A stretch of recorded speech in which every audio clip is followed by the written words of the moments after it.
transmisión de Facebook Live. Profesora Elizabeth, le cedo el micrófono. Buenas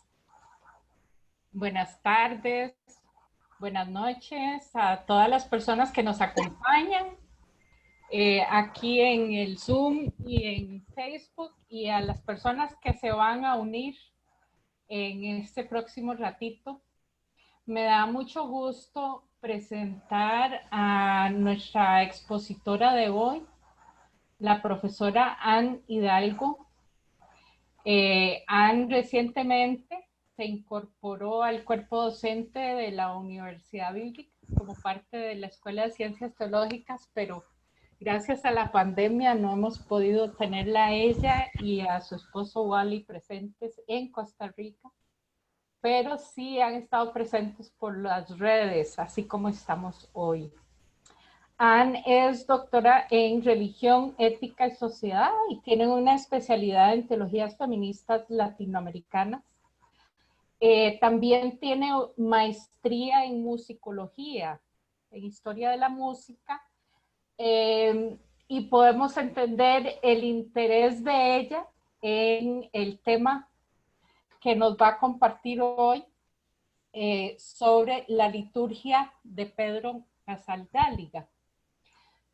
Nos da mucho gusto contar, tal vez es importante compartir, que Anne, acompañada por Wally, van a estar colaborando con la UL gracias al apoyo de la Iglesia Metodista de Estados Unidos. Y bueno, le damos la bienvenida en esta su primera presentación como parte de la facultad. Adelante. Muchas gracias. Buenas tardes, buenas noches a todas y todos. Es un gran placer poder compartir con ustedes este seminario virtual. Me complace mucho la invitación para hacer esta presentación.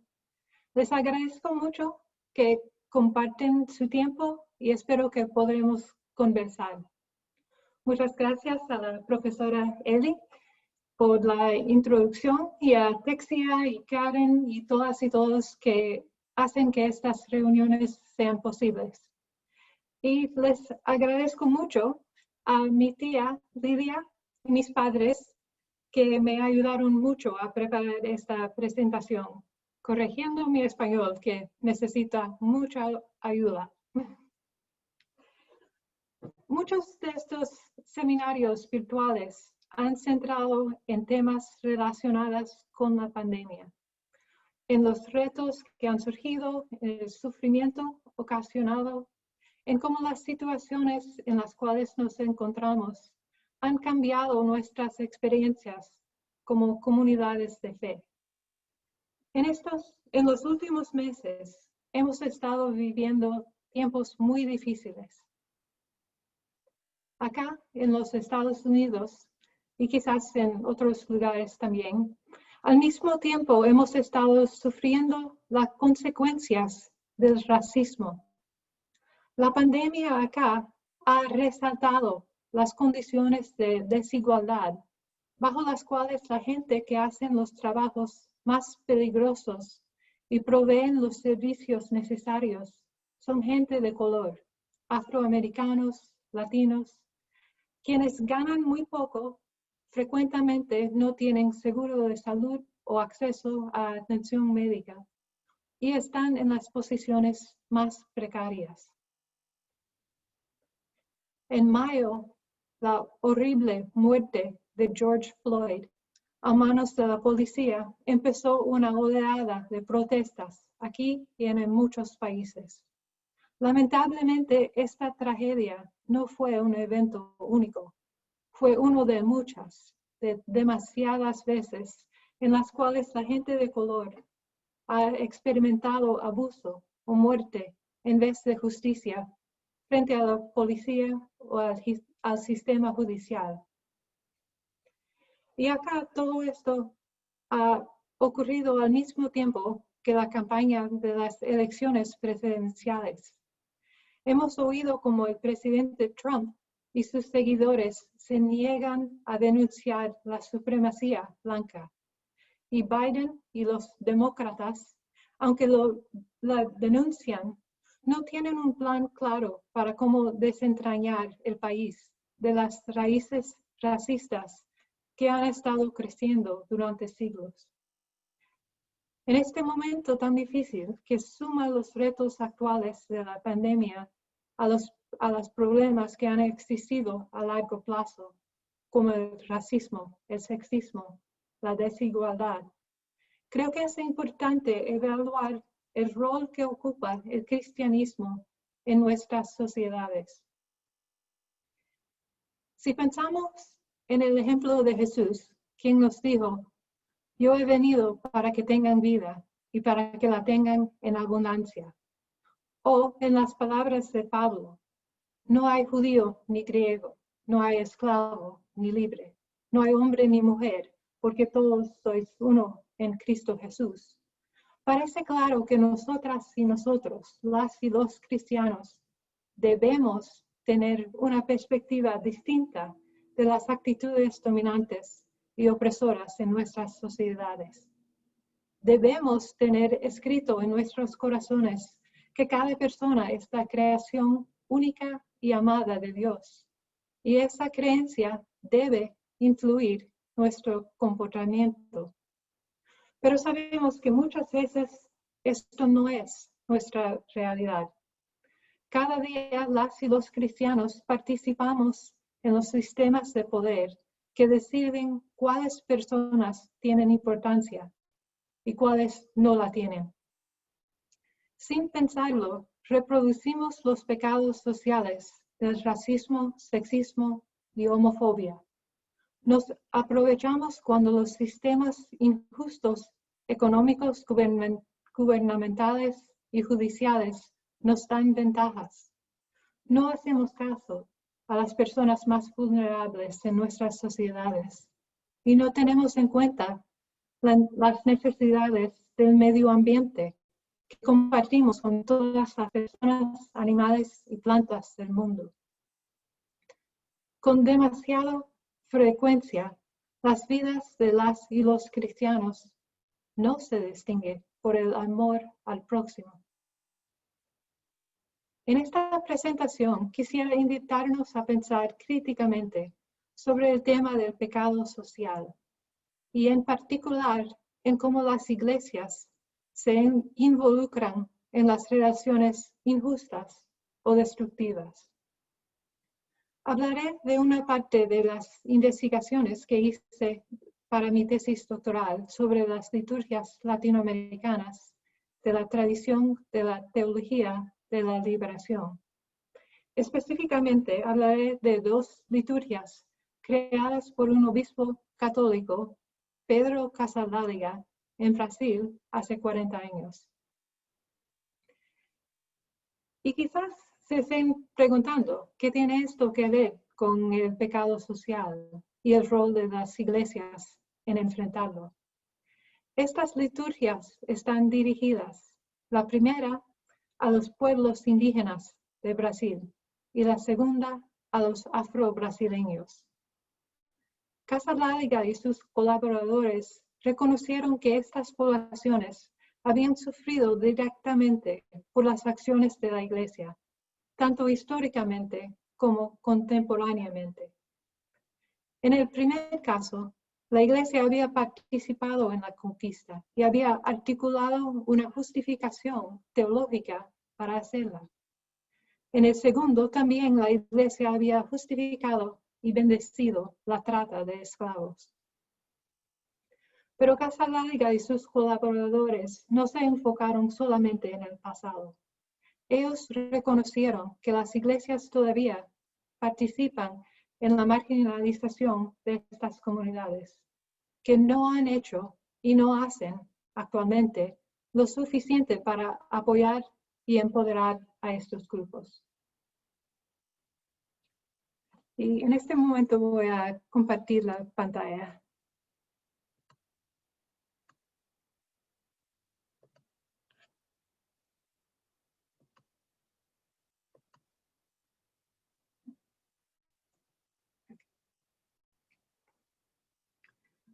No sé si todas y todos están familiarizados con Pedro Casaldáliga, la figura principal en la creación de estas liturgias.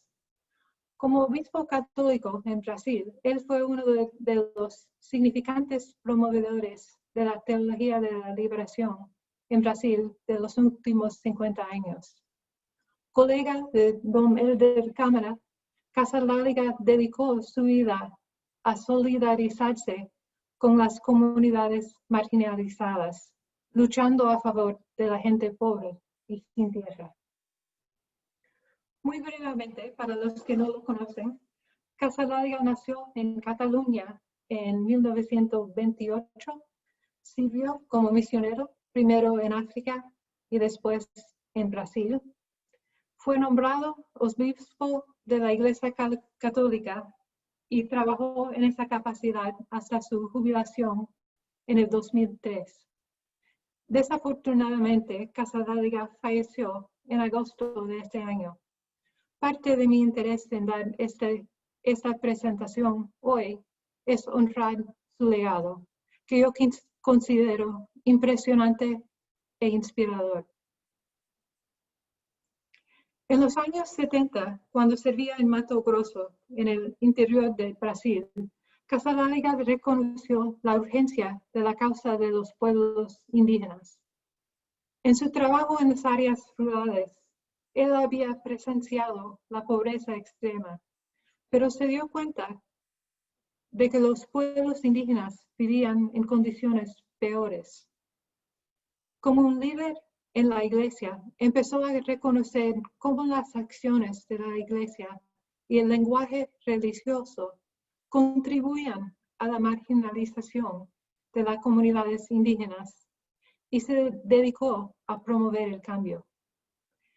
En su pensamiento, un primer paso para interrumpir la dinámica colonizadora que había existido por siglos entre la iglesia y los pueblos indígenas requería que las iglesias les pidieran el perdón a las comunidades indígenas.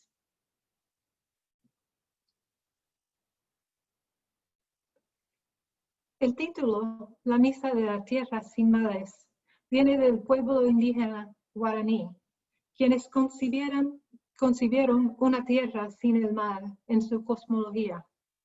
En la perspectiva de Casaldáliga y sus colaboradores, centrada en la teología de la liberación, la idea que los guaraníes soñaban de una tierra sin males en vez de un cielo sin males era una conexión importante para esta misa que intentaba movilizar a la gente para esforzarse hacia una utopía posible. La misa se estrenó en Sao Paulo, Brasil, en 1979, en una liturgia concelebrada por casi 40 obispos, que significa que fue un evento de mucha importancia. Pero este evento no ocurrió sin contexto. Un año antes, los obispos brasileños habían celebrado el aniversario de la muerte de 3 misioneros jesuitas que murieron en Brasil en el siglo XVII. Los obispos declararon el año de los mártires de la causa indígena. No es sorprendente que los defensores de los pueblos indígenas protestaron que no era justo conmemorar las muertes de los 3 jesuitas cuando tantos más habían perecido durante el proceso misional de los imperios cristianos de España y Portugal. Casaldáliga y sus colaboradores se unieron a la gente que protestaba, escribiendo esta misa dedicada a los pueblos indígenas. Ellos lo explicaron de esta manera. La misma iglesia que bendijo las espadas de los conquistadores y creó un sacramento de la matanza y exterminación de pueblos enteros, en esta misa se cubre en cenizas y hace su penitencia profunda. Aunque admitían que la penitencia sola no podría hacer reparación para lo hecho, Los colaboradores esperaban que este gesto inspirara un compromiso de acompañar a los pueblos que buscaban la liberación. Como él era un misionero de España, Casaldáliga se sintió personalmente comprometido a la transformación del legado de la Iglesia. Escribió: "Me veo como el heredero de los misioneros de ayer, de sus pecados y sus méritos. ¿Cuál cristiano puede negar que debemos intentar corregir los errores cometidos, algunas veces con las mejores intenciones, por la Iglesia de Jesús ayer y hoy?" Casaldáliga también consideraba esencial reconocer los fracasos contemporáneos de la Iglesia al respecto a los pueblos indígenas. Aunque hubiera sido menos controversial enfocarse en la evangelización agresiva de la era de la conquista, como el pecado requiriendo reparación, Casaldáliga insistió en incluir los defectos actuales, específicamente la falta de apoyar el desarrollo del catolicismo aculturada por los pueblos indígenas y la falta de la crítica profética de las leyes y acciones judiciales injustas del gobierno. Adicionalmente, Casaldáliga comparó las acciones explotadoras de las empresas modernas multinacionales a los abusos de los conquistadores, quienes en su codicia desplazaron los pueblos indígenas de sus tierras, les forzaron a hacer trabajos pesados y extrajeron la riqueza natural de la tierra para el imperio. La liturgia sigue la estructura de la misa católica canónica, con un énfasis en el rito penitencial. Este rito penitencial o memoria penitencial, como los autores lo llaman, es el corazón de la liturgia, y su texto constituye casi la mitad de los textos cantados de la misa entera. Está escrito como un diálogo entre los pueblos indígenas de América, representados por solistas, y la conciencia colectiva de la civilización colonizadora y misionera, representado por el coro. Y normalmente en este momento hubiera incluido un video para oír la música, pero como en Zoom a veces es difícil compartir el video porque no se oye o cualquier cosa, puse en la diapositiva el enlace de YouTube, donde pueden ver, si tienen interés, un documental del estreno de la misa. Un solista emite un desafío al coro: "Hermanos, venidos de fuera, si queréis ser hermanos, escuchad mi canto". Y el coro acepta. Queremos escuchar, de corazón abierto, queremos reparar la historia de esta tierra. Las secciones siguientes son una serie de intercambios en las cuales una voz para los pueblos indígenas describe un aspecto de la vida de su comunidad antes de la conquista, y el coro responde admitiendo a la destrucción de este estilo de vida por los conquistadores. Las voces indígenas describen culturas que habían existido por milenios en paz con la naturaleza, que tenían libertad de movimiento, acceso a la tierra para sembrar cosechas y cazar, agua limpia y aire limpio, comida abundante, buena salud, estilos de vida, de vestir particulares, expresiones culturales y sistemas de cosmología. Al responder a cada afirmación, el coro explica cómo cada uno de estos aspectos de la vida indígena fue trastornada. El coro canta: "Y nosotros la destruimos, llenos de prepotencia, negando la identidad de los pueblos diferentes, todos familia humana. Y nosotros te misionamos, infieles al Evangelio, hincando en tu alma la espada de una cruz, infieles al Evangelio del Verbo encarnado, te dimos por mensaje una cultura forastera. Al continuar, el diálogo procede de la era histórica de la conquista hacia tiempos y temas recientes. El coro admite, y nosotros te redujimos a vitrinas de exhibición y reservas, a parques zoológicos, a archivos polvorientos, y nosotros te embriagamos de aguardiente y de desprecio.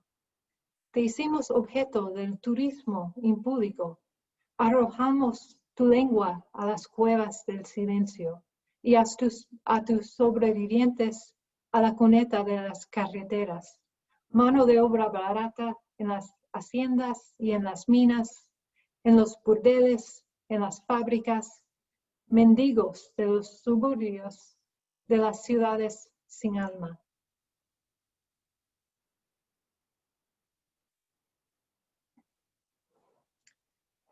En el Censo Nacional de Brasil del 2010, reportaron que un poco más de la mitad de la población es afrodescendiente o de raza mezclada. El censo también indicó que la población afrodescendiente tiene el nivel más alto, aproximadamente 25%, de analfabetismo para el grupo de edad mayor de 15 años. Las estadísticas de la distribución de ingresos son aún más impactantes con respecto a las desigualdades raciales. De los 16.2 millones de personas viviendo en pobreza extrema, 70% son afrodescendientes. La situación actual de desigualdad en Brasil tiene sus raíces en la trata de esclavos que trajo personas africanas a la colonia portuguesa de Brasil, empezando en el siglo XVI. Aunque el trato de esclavos concluyó en el 1850 y la esclavitud fue abolida 38 años más tarde, la sociedad blanca consideró la emancipación de los esclavos como una acción bondadosa, una concesión ofrecida a los afrodescendientes, y esperaban gratitud y lealtad al cambio. Los gobernadores que escribieron las leyes aboliendo la esclavitud no tenían interés en cambiar los sistemas sociales, económicos, educativos, culturales y religiosos que mantenían y defendían la esclavitud. Al mismo tiempo que los afrodescendientes ganaban su libertad legal, teorías pseudocientíficos supuestamente objetivas y neutrales proclamaban la inferioridad de la raza negra. La sociedad blanca persistía en identificar personas previamente esclavizadas como cosas, no como personas, como degenerados, bárbaros en sus prácticas, careciendo de antepasados, de apellidos y de historias culturales. Las estadísticas del censo revelan que la población afrodescendiente todavía lucha en contra del legado de la esclavitud, experimentando la discriminación arraigada, la falta de oportunidades educativas, la falta de recursos financieros y los prejuicios contra la piel morena. Las consecuencias de la colonialidad son realidades cotidianas para la comunidad afrobrasileña. La historia de compromiso de la Iglesia con la esclavitud en Brasil es, a lo más, un legado ambivalente. Aunque algunos de los misioneros abogaron por tratamiento mejor para las personas esclavizadas, la institución de esclavitud en sí raramente fue desafiada. En el siglo XVI, el Papa Gregorio XIII decretó que el bautismo debía ser parte de los procedimientos de la trata de esclavos. Y los esclavistas le asignaron a cada persona esclavizada un nombre, un proceso y en un idioma completamente forastero y sin sentido para el individuo. Las órdenes religiosas eran dueños de personas esclavizadas. Y un informe del año 1870 indica que los benedictinos, los carmelitas, los franciscanos y las hermanas religiosas eran dueños de esclavos. Los que abogaban de parte de las personas esclavizadas luchaban con las contradicciones inherentes de su misión cristiana evangélica. Específicamente, la creencia teológica que considera a todas personas hijas y hijos de Dios y el consentimiento de la Iglesia a la esclavitud. En sus pensamientos, estos abogados raramente desafiaron las opiniones políticas y económicas de la esclavitud y su lugar en la sociedad. En la década de los 1970, activistas afro-brasileños empezaron una fase nueva de sus esfuerzos para promover la conciencia negra, abriendo centros de estudios afro-brasileños en las universidades y estableciendo centros de la cultura y estética negra. Teólogos negras y negros participaron en este movimiento analizando la tradición cristiana críticamente, identificando sus elementos expresamente racistas, descubriendo sus tendencias racistas ocultas y llamando a una renovada adherencia al mensaje liberador del Evangelio. Siguiendo la misa para los pueblos indígenas, Casadalia se concentró en los afro-brasileños como una población que había sufrido directamente bajo las acciones de la Iglesia a través de los siglos. Complementando su antecedente, la Misa de la Tierra sin males, el nuevo proyecto de Casadalia, la Misa de los Quilombos, expresa el arrepentimiento de la Iglesia por sus roles directos y cómplices en la trata de esclavos y por su crónica falta de apoyo a la búsqueda de justicia para la población afro-brasileña. La misa pide perdón y promete caminar en solidaridad con los y las afro-brasileños en el futuro. Los quilombos del título, a distinción del uso actual de la palabra en el Cono Sur, eran comunidades de personas esclavizadas que habían huido de las haciendas. El más famoso era el Quilombo de Palmares, en el noreste de Brasil. Activistas afro-brasileños han reivindicado Palmares como un símbolo de resistencia de la comunidad negra. Y la misa se aprovecha de esta rica historia. El Quilombo de Palmares prosperó por casi un siglo y sobrevivió casi 40 campañas militares intentando destruirlo. Durante su larga existencia, Palmares fue destruido y reconstruido muchas veces, haciendo difícil generalizar sobre su tamaño y el carácter de la comunidad. La comunidad finalmente fue destruida en una matanza en el 1695.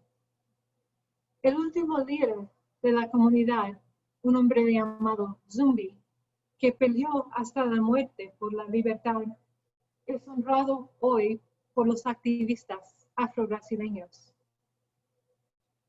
En los años 70, en el contexto del creciente activismo afro-brasileño, Casadáliga y sus colaboradores empezaron a planear la Misa de los Quilombos.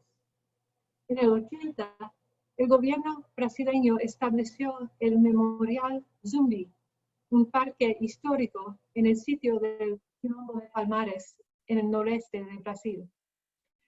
Casadáliga asistió a la ceremonia de apertura representando el sector progresivo de la Iglesia Católica. Él afirmó que la presencia de la Iglesia en la ceremonia era un acto penitencial por sus faltas a través de los siglos y esperaba que fuera un señal para una conciencia nueva creciendo en la Iglesia. La Misa de los Quilombos se estrenó el 22 de noviembre de 1981. La fecha se escogió para honrar el aniversario de la muerte de Zumbi, el Día Brasileño de la Conciencia Negra. Celebraron la liturgia en la plaza enfrente de la iglesia principal de la ciudad de Recife. El sitio tenía relevancia con el tema de la misa porque en el siglo XVII, el líder militar colonial, Domingos Jorge había exhibido la cabeza cortada de Zumbi en la misma plaza. Casadáliga y el de Cámara concelebraron la liturgia con el arzobispo José María Pires, el primer obispo negro de Brasil. Después del estreno, la misa enfrentó resistencia de los ámbitos políticos y religiosos. El gobierno brasileño censuró 4 cortes de la primera grabación y el Vaticano prohibió la celebración de la liturgia por casi 10 años. En su introducción de la misa, Casadáliga escribió que la Misa de los Quilombos conmemora la muerte y resurrección de los pueblos negros en la muerte y resurrección de Jesús. Casadáliga lo dice claramente. En el nombre de un Dios supuestamente blanco y colonizador, a quien las naciones cristianas han adorado como si fuera el Dios y Padre de nuestro Señor Jesucristo.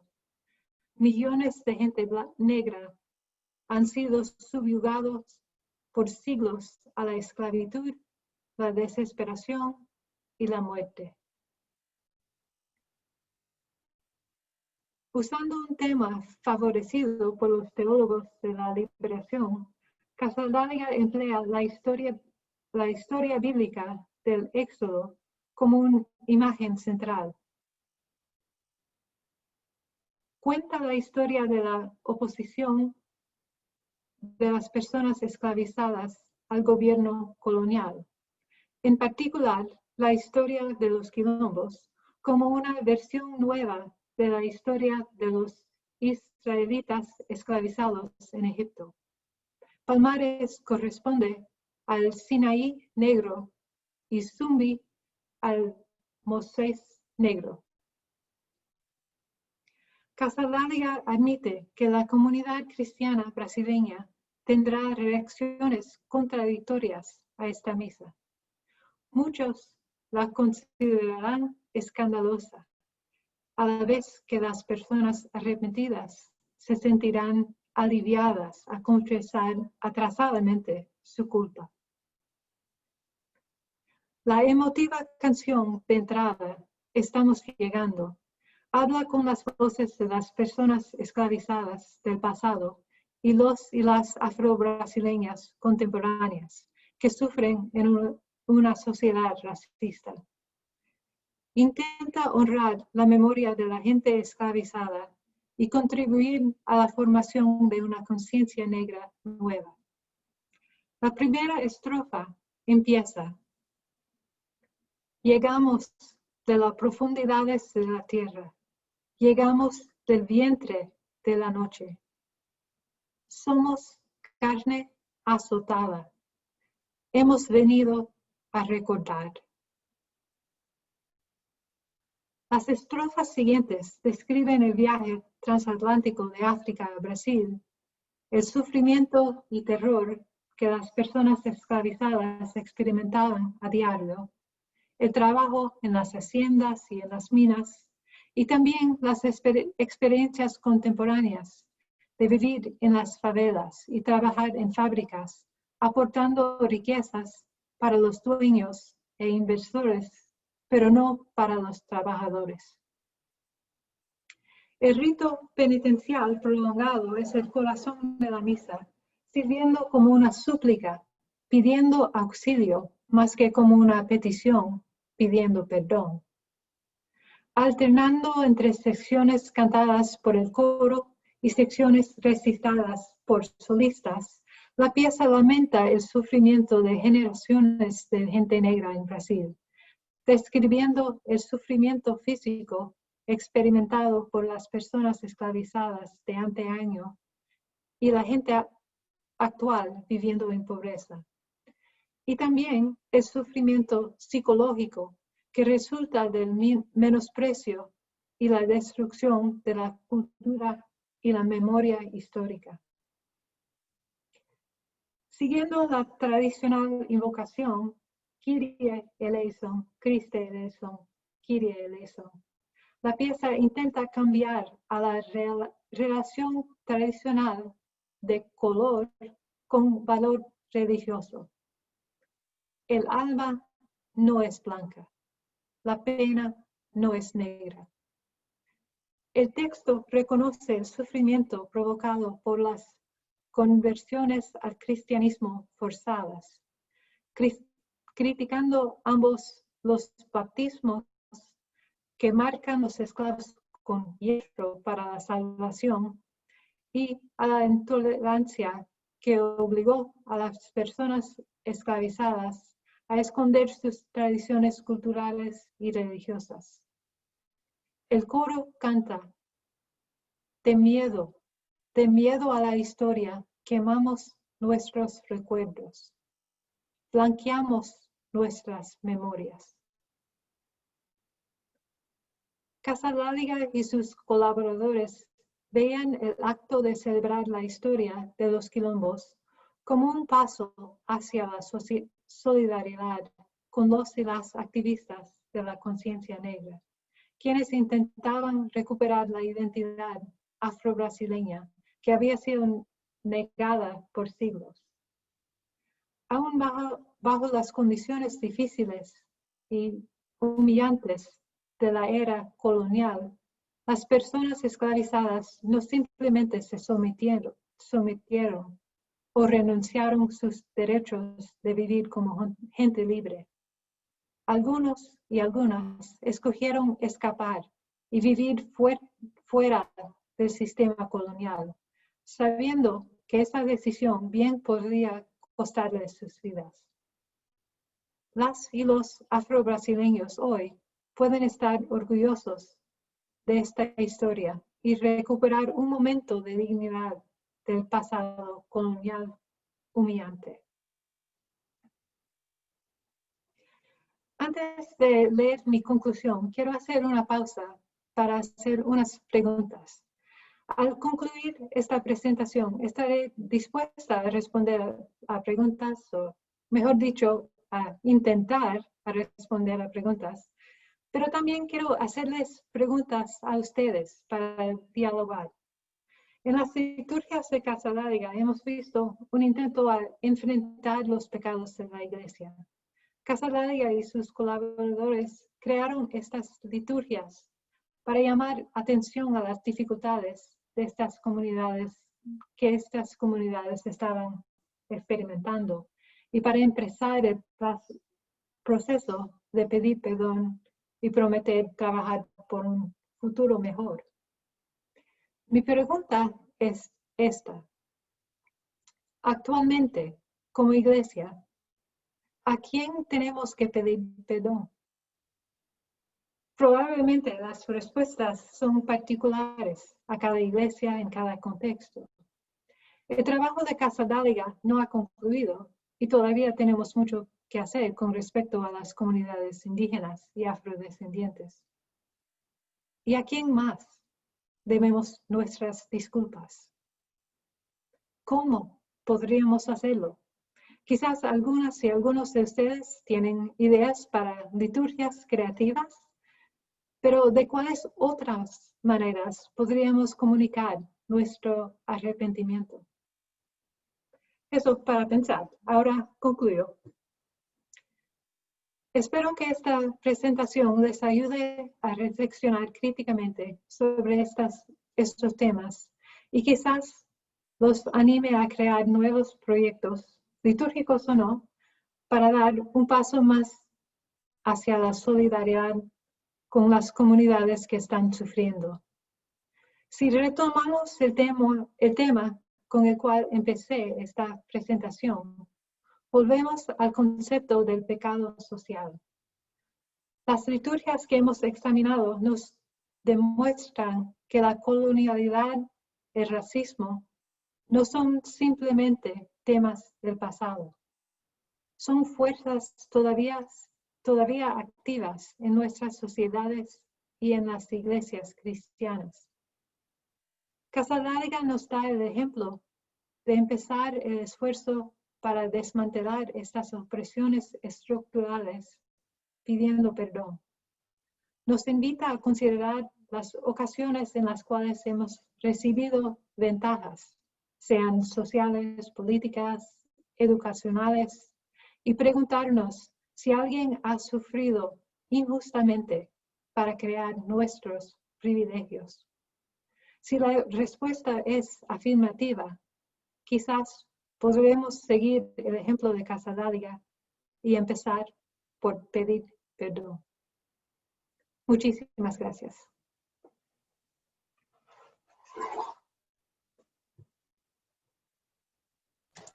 Muchas gracias. Profesora Elizabeth, ¿está por ahí? El micrófono. Gracias, Anne, por compartir esta reflexión que nos lleva entre la realidad actual que se está viviendo, bueno, en los Estados Unidos y en muchas otras partes de la región, y la vivencia de Pedro Casaldáliga ante su realidad hace tantos años, y explorar cómo la liturgia, cómo la misa nos hace presentes también en esas realidades, es decir, la integración de la vivencia espiritual con la vivencia de la realidad de nuestros pueblos, ¿verdad? Y el momento de autorreconocimiento en medio de ese espacio. Muchas gracias por compartir. Con mucho gusto. Abrimos entonces el espacio para comentarios, preguntas. Pueden abrir el micrófono si gustan preguntar directamente o escribirlo en el chat. Tenemos algunas personas en el Facebook también. Pueden hacer sus preguntas por ahí.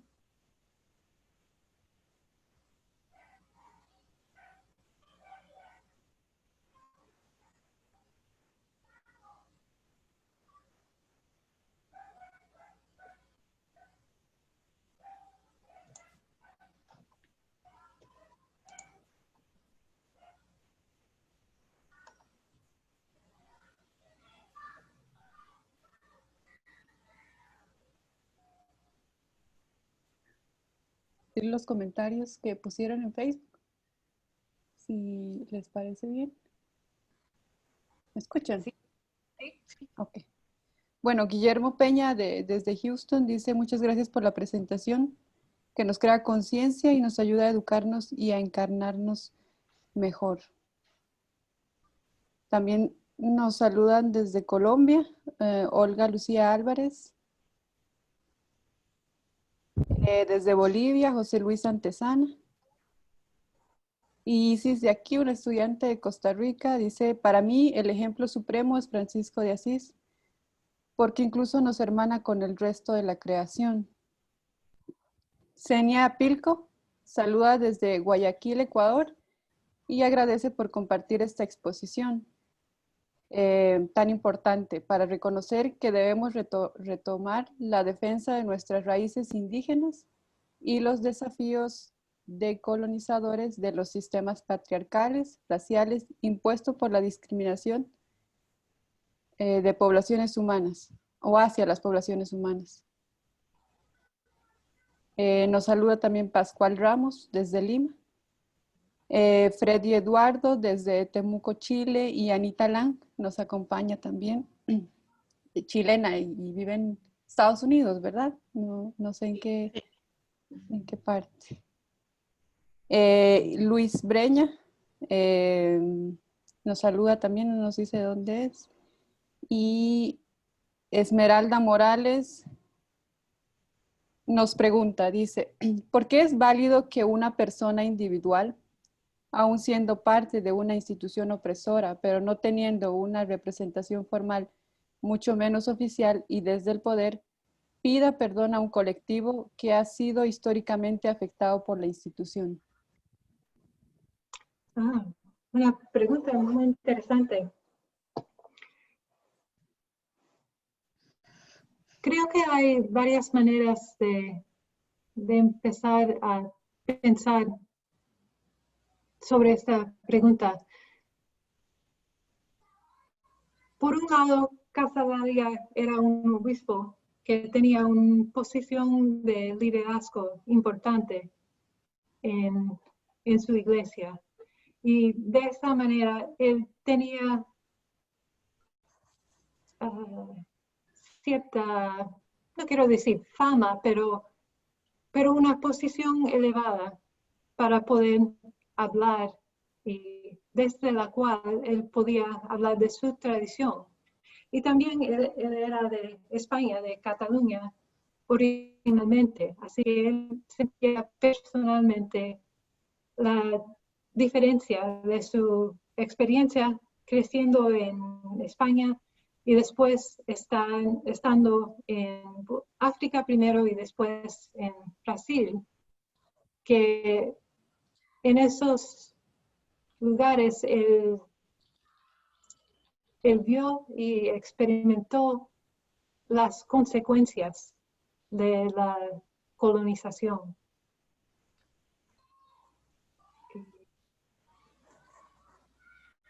Creo que había algo más en la pregunta que no he llegado a. ¿Podrías repetir la pregunta, Karen? Sí, Karen, por favor.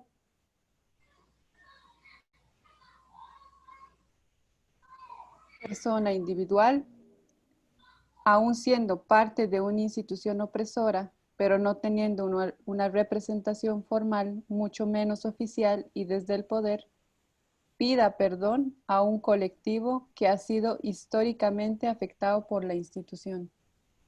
Sí, la otra cosa que quería decir era que no simplemente estaba actuando como un individual.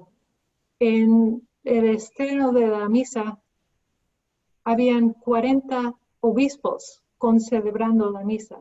Así que no era simplemente Casablanca que tuvo una idea y decidió actuar, pero estaba en un tiempo que se hablaba de temas similares, que la teología de la liberación estaba muy activa en Brasil, en la Iglesia Católica en esos años.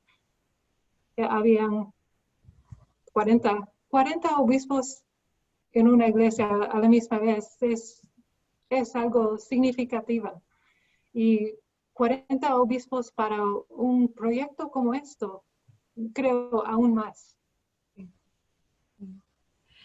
Tenemos 3 preguntas. Voy a leer una y de parte de Néstor, que está con nosotros aquí en el Zoom. Dice, saludos, Ann. Me pregunto si encuentras conexiones entre Pedro Casaldáliga y Óscar Romero en lo que respecta a la función de la liturgia en su protesta social. Hola, Néstor, gracias por estar aquí. Sí, creo que hay muchas conexiones.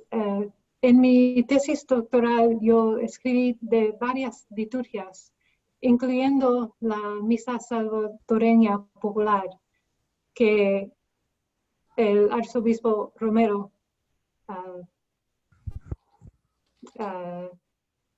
hizo crear, no sé, ¿cuál es la palabra? Le instruyó al compositor que la creaba. Así que creo que hay muchas similaridades entre estas misas que he describido hoy y las misas centroamericanas. También la misa campesina nicaragüense desde los años 60. Y tienen muchas ideas similares y ponen particular atención a las ideas locales descolonizadores que no usan totalmente los textos canónicos de la misa, los cambian y lo hacen particular para el contexto. Y creo que Casaldáliga está haciendo lo mismo aquí en estas liturgias. Gracias. Carla tiene una pregunta. Adelante, Carla. Sí, muy buenas noches y muchas gracias. Quiero primero compartir una experiencia y después plantear dos preguntas. Hablando de liturgias para pedir perdón, tuve una experiencia una vez que fue muy interesante.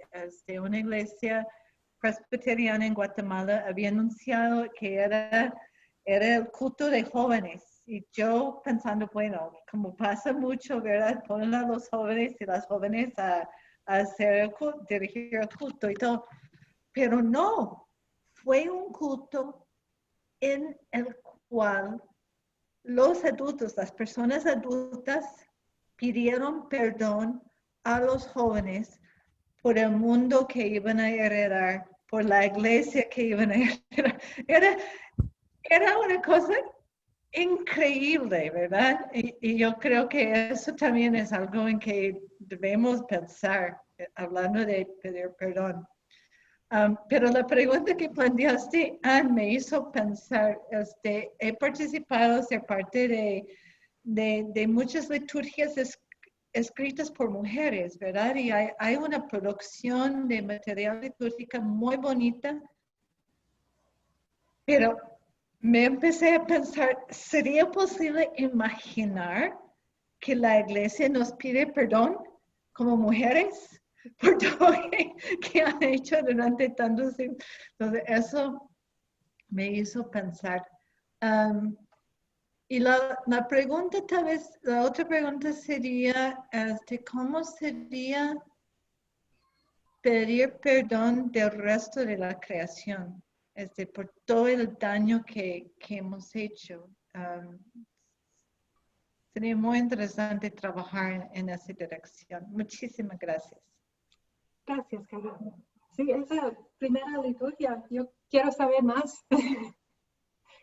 Sí, parece un tema fascinante. Y sí, los dos temas que mencionaste, sí, creo que requieren atención y trabajo de las iglesias. Y sí, es interesante, mencionaste las liturgias que crean las mujeres en sus comunidades particulares. Hay de Chile, la colectivo Conspirando, que por décadas han estado creando liturgias y ritos. Pero creo que eso es un poco distinto, como dices, de estar en la otra posición.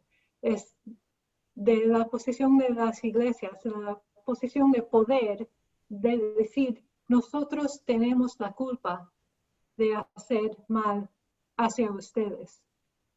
Y creo que eso es un paso que, a mi juicio, en mi experiencia, no ha ocurrido. Y yo creo que necesita ocurrir. Y también la liturgia para pedir perdón a la creación, ¿en qué forma podía ser? Eso es lo que necesitamos pensar y crear, y creo que es un reto. Gracias, Carla. Anne, tenemos Juan Diego quiere hacerte una pregunta. Adelante, Juan Diego. Gracias, buenas noches. Mi consulta va encaminada, bueno, sin conocer mucho de Casaldaliga. La semana pasada me puse a leer los poemas de él. Es una connotación muy interesante que es le llaman obispo poeta, además. Y bueno, yo sé que la teología de la liberación es muy diversa. No se puede decir que haya un pensamiento único, por más que sea el contexto latinoamericano, porque somos pueblos o países muy distintos. Los detractores de esta teología le han achacado que es marxista o subversiva. Yo he leído varios teólogos y no, ellos proponen algo más que todo de transformación de la sociedad, pero sin revoluciones, sin movimientos políticos. Pero me deja duda Casaldaliga si se puede catalogar como subversivo, porque he leído unos poemas muy interesantes. Uno se dedica al Che Guevara y otro se llama La Voz y la Haz, algo así. Entonces habla de internacional. Entonces quisiera saber si realmente se puede catalogar como socialista, marxista, subversivo, o si fue cambiando con el paso del tiempo. Entonces un poco saber la impresión respecto a él y la connotación política, la teología de la liberación. Gracias. Gracias. Una pregunta tan interesante. Sí, sí. Casaldaliga escribió tanto y yo no lo he leído todo, pero sí, él tenía un talento para escoger las palabras, y sus poemas y los textos de la liturgia tienen tanta fuerza. A la pregunta de si era marxista toda su vida o si cambió, eso no sé, de verdad. No tengo mucho de sus opiniones de los últimos años.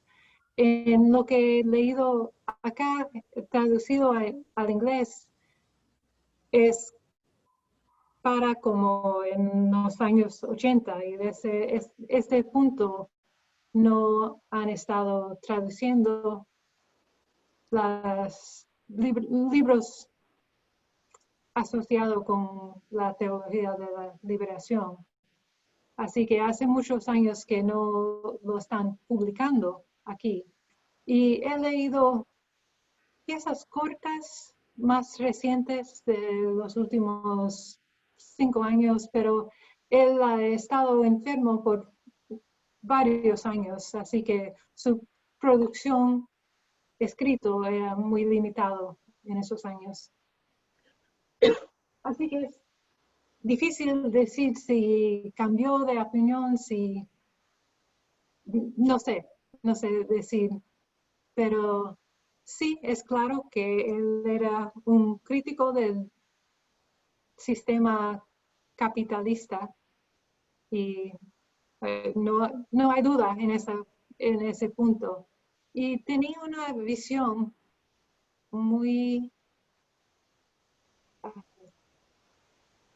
integrada, viendo un mundo distinto.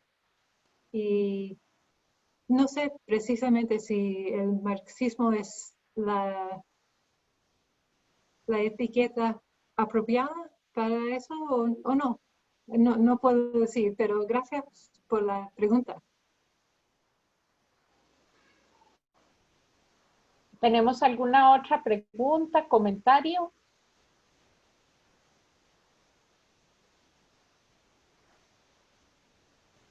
Aquí tengo.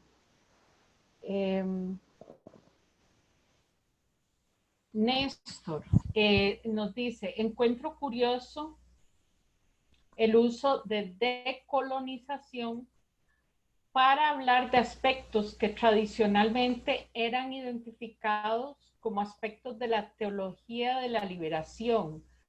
¿Me puedes decir de qué manera lo entiendes como decolonización? Gracias, sí, una pregunta excelente. Yo, en mi opinión, las liturgias que mencioné antes, de centroamericanas, yo creo que sí son descolonizadores, aunque en ese tiempo no usaban esa palabra y no lo pensaban así, pero creo que sí, creo que al articular sus pensamientos y sus creencias desde un punto de hablar distinto, como Walter Mignolo llama ¿cómo se dice en español? En inglés, a locus of enunciation. No sé. De enunciación. Ok, gracias.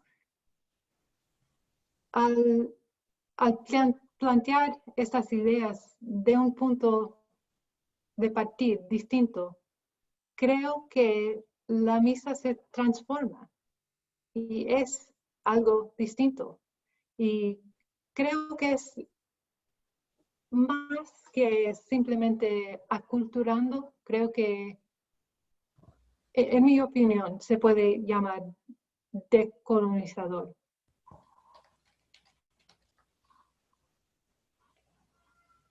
Tenemos una pregunta de Jesús Morales del Facebook.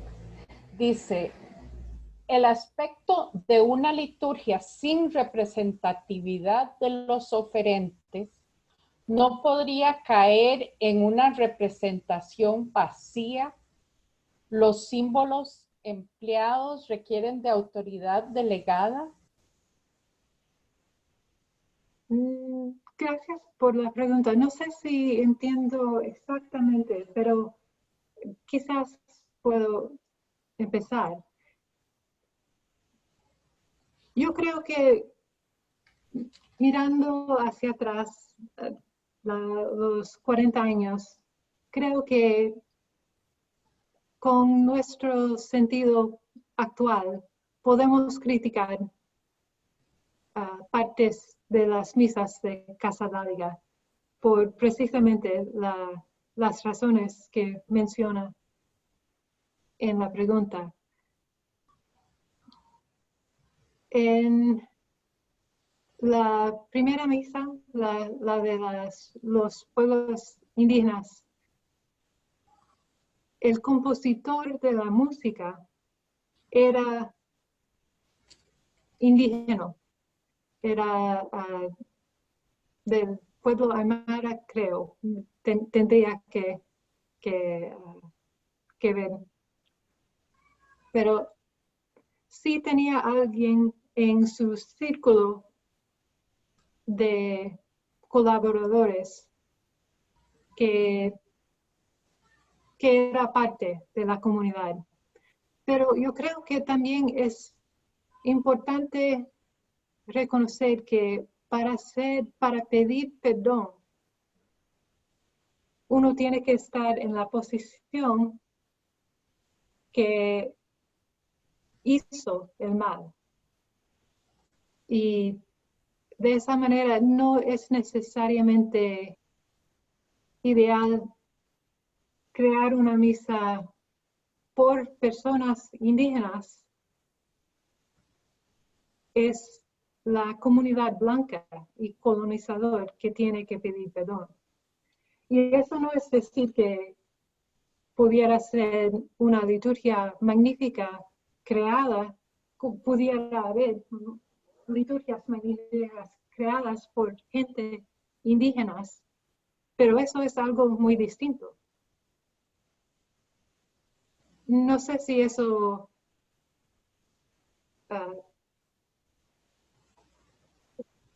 responde a la pregunta.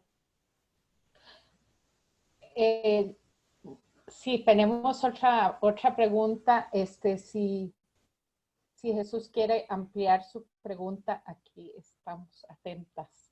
Luis Molina dice, ¿podrían ser las nuevas liturgias más dirigidas al perdón comunitario y al agradecimiento, dejando de lado las peticiones milagrosas, por así llamarlas?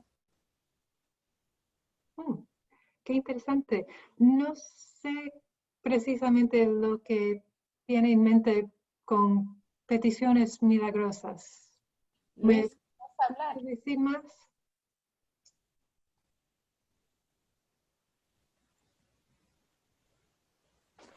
Hola, sí, claro. Hola. En el sentido de que generalmente la liturgia se utiliza como para pedirle al Creador ciertas resoluciones de la vida normal, digamos, y lo pego un poco con la conferencia de la vez pasada de Queiruga, que hablaba un poco de la idea de que pedirle a Dios algo es como tener la idea de que Dios no nos tiene en mente. Entonces, que sería muy, o sea, es casi un poco quitarle méritos a Dios. Entonces, en ese caso creo que sería más, un poco más tener en mente la idea de perdón comunitario, porque generalmente las situaciones de daño o de mal las generamos nosotros mismos como sociedad, como ese mismo mal social. Y obviamente agradecimiento de los esfuerzos que nos da el Creador a la hora de unirnos en su camino y unirnos como comunidad. Sería por ahí. Sí, gracias. Ahora entiendo mejor. Sí, creo que sí. Tenía algo y se me fue.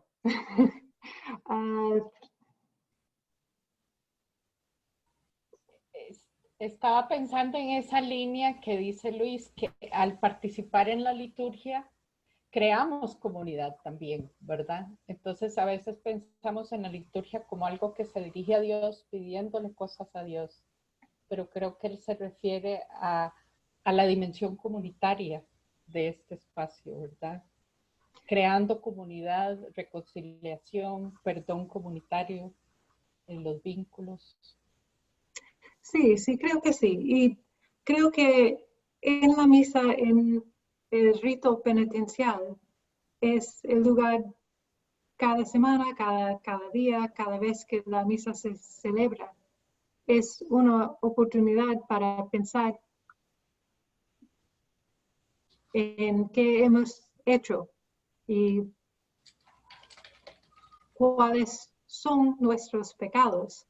Y si pensamos en una manera más comunitaria, cuáles son nuestros pecados como iglesia, como comunidad, que hemos hecho que causa sufrimiento para otros. Sí, Jesús Morales dice, una liturgia que pueda bajar hacia las familias conscientes, responsables, apropiándose de la culpa y apropiándose del perdón. Como comentario, creo que es. Sí, gracias. ¿Alguien más quiere comentar o preguntar?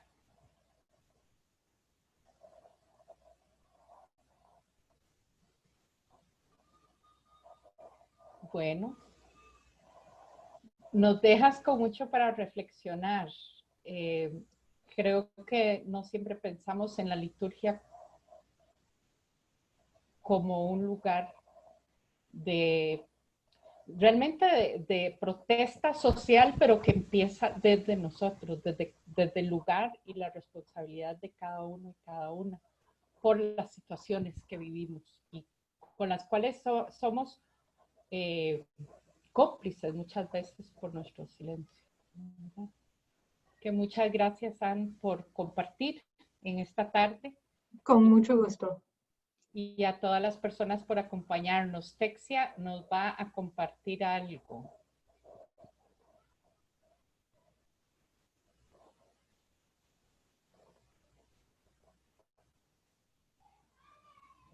Texia.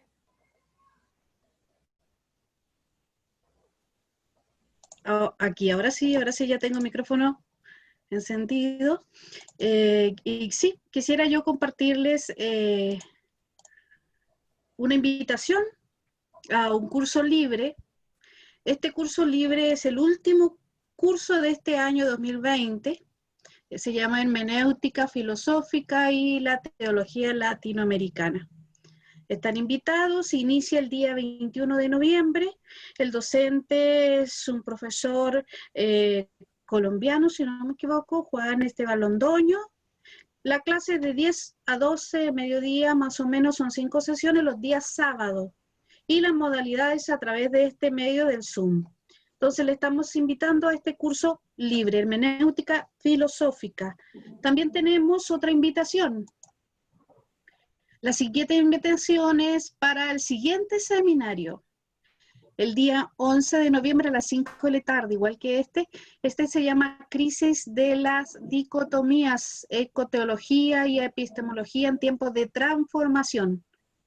Ariane Van Handel nos va ese día a estar haciendo su exposición de esta presentación. Entonces, quedan invitados, invitadas a estos seminarios. Ya también estamos finalizando el año, así que nos quedan creo que 2 solamente. Así que muchas gracias. Está el micrófono para usted, profesora Elizabeth. Bueno, agradecemos la participación de todos y todas en esta tarde y a la familia de Anne de manera particular que nos acompañan hoy. No sé si quieres presentarlos, Anne. Hay muchos aquí, mis padres, María y Fausto, están aquí. Mi hermano Carlos, mi hermana Elena, y mi tía Lidia y mi tía Susi. Ah, muy bien, toda la familia. Qué Sí. bueno. Nos alegra que puedan estar, porque si Anne igual estuvieran aquí, no estaríamos compartiendo quizá en línea y tener la oportunidad de compartir con ustedes. Bueno, muchas gracias, que tengan buena noche. Gracias. Invitamos a quienes quieran abrir las cámaras para que nos podamos ver y despedir. Hasta la próxima semana, ¿cierto, Texas? El 11. El 11. Sí. De noviembre. Muy bien. De aquí a 15 días, el 11 de noviembre. Buenas noches, que estén muy bien. Hasta luego. Muy buenas noches. Buenas noches. Buenas noches. Ya Texas nos va a sacar. Buenas noches. Buenas noches, Mateo.